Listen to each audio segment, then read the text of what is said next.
Hello friends, how are you all? Welcome back to my YouTube channel. Today we are going to start a new chapter, The Last Spring. Okay, it's the second chapter of the class 12 English literature.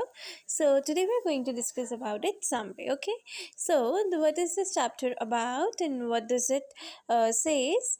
The Last Spring summary describe the terrible condition of a poor children. ठीक है, तो ये जो chapter है इस law spring जो story है इसमें पुअर चिल्ड्रन की कैसी टेरिबल कितनी दर्द कितनी डिफ़िकल्ट सी कंडीशन है, कितनी पुअर कंडीशन है पुअर चिल्ड्रंस की, वो उसको डिस्क्राइब किया गया है, कितनी टेरिबल कंडीशन है. ठीक है, these children are those who didn't to enjoy childhood because of the prevailing socio economic condition. ये वो बच्चे हैं जो कि कंट्री में जो इकोनॉमिक सोशल कंडीशन चलती रहती है उसकी वजह से अपना बचपन खो देते हैं, अपने बचपन को एंजॉय नहीं कर पाते. इकोनॉमिक कंडीशन मतलब they are not financially good, वो उनके पास उतने पैसे नहीं होते हैं कि वो अच्छी एजुकेशन ले पाएँ, अच्छे रिसोर्सेज ले पाएँ. This chapter is about poor children. Okay, the life of the poor children, those who don't have good clothes to wear, good education to get knowledge.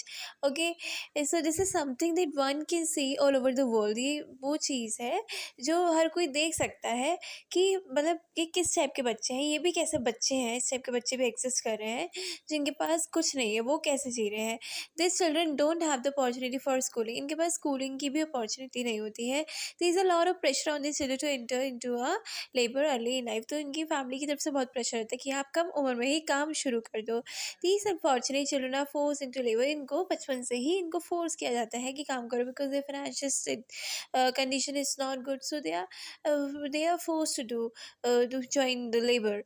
This certainly denies them education as well as the opportunity to have enjoyment. तो जिससे कि ना उनको अच्छी पढ़ाई मिल पाती है, ना वो अपने बचपन को एंजॉय कर पाते हैं.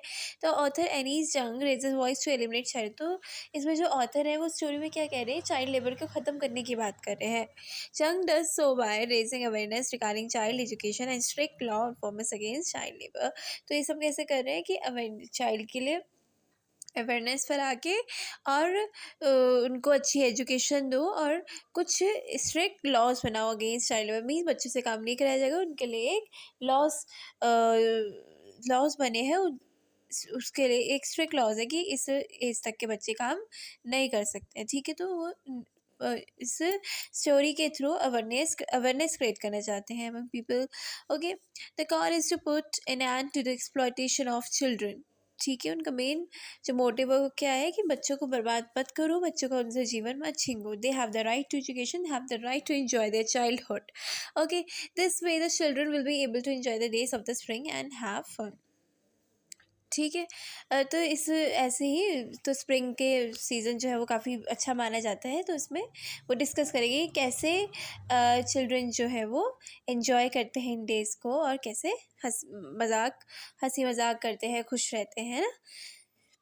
लास्ट स्प्रिंग की समरी अब हम डिस्कस करेंगे डिटेल में. Okay, the first part is the author impression regarding the life of a poor rag pickers. इसमें रैग पिकर्स में जो कूड़ा उठाने वाले होते हैं उनकी बात कर रहे हैं इसमें ऑथर. ठीक है, तो वो क्या क्या इम्प्रेशन ड्रॉ कर रहे हैं उनसे, वो उसके बारे में डिस्कस कर रहे हैं. The rag pickers have come from Dhaka से आए हैं रैग पिकर्स जो है. Father more the settlement of the rag picker is in the area of Seemapuri, पर वो सीमापुरी में रहते हैं. Okay, destruction has come in their fields and homes due to the storms. तो उनके जो घर हैं वो सब खराब हो गए हैं. ठीक है, तो वो सीमापुरी में कहीं रहते थे, तो वहाँ से ढाका आ गए जगह छोड़ के, क्योंकि कोई नेचुरल डिज़ास्टर आने की वजह से उनके जो घर है वो ख़राब हो गए हैं, फील्ड्स में कन्वर्ट हो गए हैं. They had come to the big city in the hope of finding living here. अब वो बड़े शहर में आए हैं एक अपना रोज़गार ढूंढने के लिए, एक अच्छी लाइफ जीने के लिए. However the reality was in fact painful for them and they had to face many hardships. जबकि उनके लिए जो रियलिटी थी वो बहुत डिफ़िकल्ट थी और उनके लिए इसको फेस करना भी बहुत ही मुश्किलें का सामना करना था उनको. They are certainly poor and lack various resources. अभी वो क्या है, फ़िलहाल बहुत पुअर भी हैं और बहुत सी उनके पास चीज़ों की भी कमी है. The writer watches sahib every morning as he scrounges for gold in the neighbourhood. ठीक है, गोल्ड क्या होता है उनके लिए हम आगे डिस्कस करें. Gold mean something important, something valuable for that person. Okay, तो जो साहिब होता है इसमें, जो बच्चा होता है रैग पिकर, वो क्या करता है कि हमेशा मॉर्निंग में वो ढूंढता है, कूड़े में से कुछ ढूंढता है। This means of survival for this rack picker is the garbage. ठीक है, अब वो गोल्ड क्या है, गोल्ड उनके लिए यही है क्या, उनके लिए जो कबाड़ मिलता है उससे they are earning money. Okay, वो लोग आगे जाके देते हैं तो उससे उनको पैसे मिलते हैं, तो वही उनके सर्वाइवल का मीन्स है। Furthermore for the children it is wondrous thing, और ये चिल्ड्रंस को अच्छा लगा, वो एंजॉय करते थे, उनके लिए ये वंडरफुल चीज़ थी। The children are able to find a coin और टू फ्रॉम इट। ठीक है, तो उनको कभी कभार कोई सिक्का मिल जाता था कूड़े में से। तो these people have ambitions and desires, इन लोगों के भी क्या होते हैं, एम्स होते हैं, डिज़ायर्स होते हैं, इनकी भी इच्छा होती है कि ये भी कुछ करे ज़िंदगी में। The problem is that they do not know how to make them possible. Problem क्या है कि वो जानते नहीं कि वो कैसे करें, वो करना चाहते हैं, आप भी हो, आप भी, आपके भी वो कुछ ड्रीम्स होंगे, कुछ गोल्स होंगे, आप करना चाहते हो, पर कभी कभी क्या है कि आप समझ नहीं पा रहे हो कि मैं कैसे एक्शन लूँ, कैसे काम करूँ, है ना। ठीक है, so they are quite a few things that they are unable to reach, तो कुछ चीज़ें ऐसी हैं वो नहीं पहुँच पा रहे वहाँ तक। Later Sahib joins a tea stall where there is a possibility for him to earn 800 rupees and all the meals. ठीक है, जो फिर वो क्या करता है, पहले तो वो कूड़े में से कुछ भी, मतलब कभी कभी एक दो का सिक्का मिल जाता था, उससे वो लोग अपना एंजॉय क्या मतलब अपना, उनके लिए वो खेलना कूदना होता था, वही फ़न होता था उनके लिए। अब क्या करता है, अब उसने वो सब छोड़ दिया। ठीक है, अब क्या करता है, वो 800 रुपीज़ में जॉब करता है जहाँ पे उसको सारे मील्स भी मिलते हैं। However this job has deprive him of his freedom, बल्कि पर क्या हुआ, पहले वो फ्रीडम था कि अपना कभी भी जा रहा है, अपना काम कर रहा है, कभी कुछ भी पैसे मिल गए खुश, है ना। तो अब इस जॉब में क्या है, फिक्स ही पैसे मिलेंगे और उसका फ्रीडम भी खो गया, जैसे उसके बॉस कहेंगे उसको वैसे करना पड़ेगा, वो फ्रीडम खो चुका था। As such their condition is pretty hopeless and full of misery. ठीक है, तो जैसे कि क्या होता है कि उनकी जो कंडीशन है वो बहुत ज़्यादा, मतलब उन्हें कोई उम्मीद ही नहीं है आगे बढ़ने की, कुछ है ही नहीं कि आगे हम भी बढ़ पाएंगे, कुछ हो पाएंगे, तो उनकी बहुत ही डिफ़िकल्टीज़ हैं उनकी लाइफ में। ठीक है, इसके बारे में बताया है उन्होंने। अब सेकंड पार्ट में जो बता रहे हैं वो मुकेश के बारे में है। अभी हमने सबसे पहले किसके बारे में पढ़ा, साहिब के बारे में पढ़ा। अब हम दूसरे बंदे के बारे में पढ़ेंगे, वो कौन है, दूसरे बच्चे के बारे में पढ़ेंगे, वो क्या है, कौन है, मुकेश। मुकेश भी एक बॉय है जो कि फैमिली ऑफ बैंगल मेकर्स, ठीक है, मतलब यहाँ से बिलोंग करता है। ओके, मतलब उनकी फैमिली में बैंगल्स वगैरह बनाते हैं, बैंगल्स का काम होता है उनका। Firozabad is famous for its amazing glass blowing industry. Firozabad जो है वो काफ़ी फेमस है इस चीज़ के लिए, बैंगल्स वगैरह के लिए काफ़ी फेमस है। There is an engagement of nearly 20,000 children in this particular business. कम से कम 20,000 बच्चे जो है वो इस जो बैंगल मेकिंग बिजनेस है इसमें इन्वॉल्व है। ठीक है, इसमें इंगेज है। Furthermore no one over there understand और respect the law that forbids child labour. यहाँ पे कोई कदर नहीं करता है कि लॉ क्या कहता है कि बच्चों को काम नहीं करना है इस उम्र में, ऐसा कुछ नहीं है। बच्चे यहाँ पे काम कर रहे हैं, कमा रहे हैं और घर चला रहे हैं। Moreover the living condition as well as working environment both horrendous, मतलब दोनों ही बहुत ही बेकार है। ना उनकी अच्छी लिविंग कंडीशन है, ना उनका अच्छी वर्किंग एनवायरनमेंट है। मतलब उनके जो घर है, एक ही कमरे में ही सब लोग रह रहे हैं, वही किचन है, वही उनका सब कुछ है, बेडरूम है, और वहीं पे वो लोग ये इसका काम करते हैं। These children live in dreary cells, छोटे छोटे घर जैसे बने होते हैं, छोटे छोटे कमरे बने होते हैं, उसमें रहते हैं।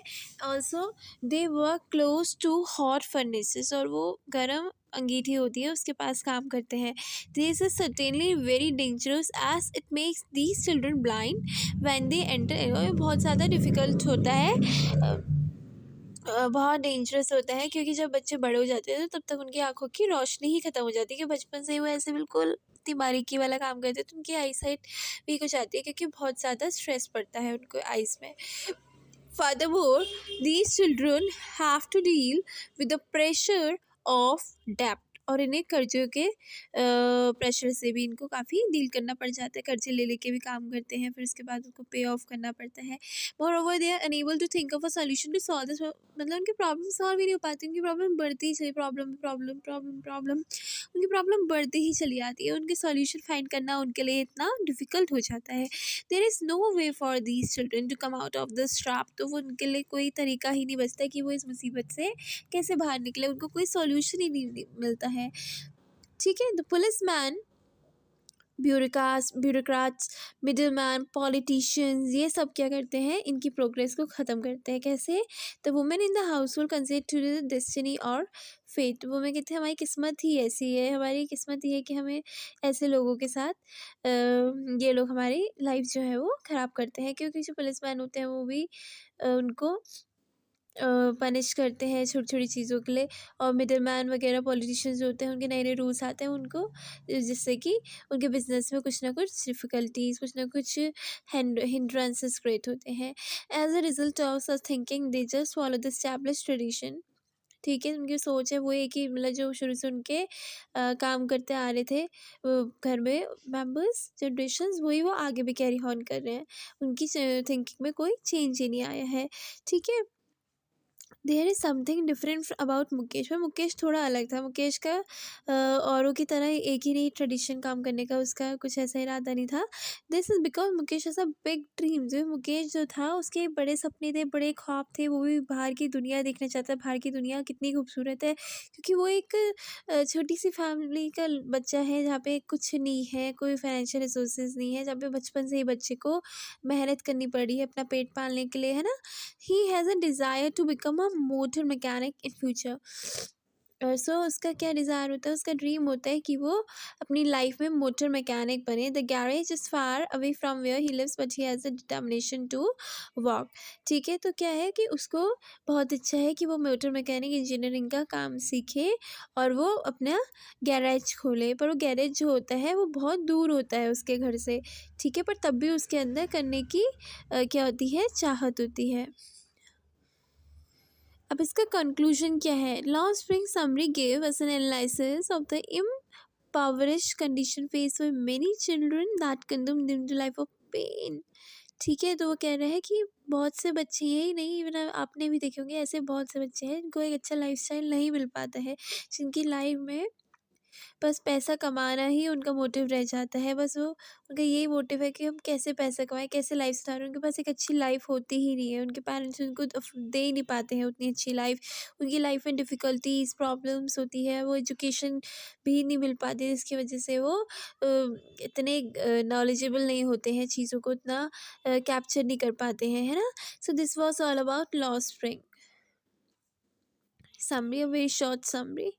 Okay, so thank you. Please, if you have understood, do not forget to like, subscribe my video.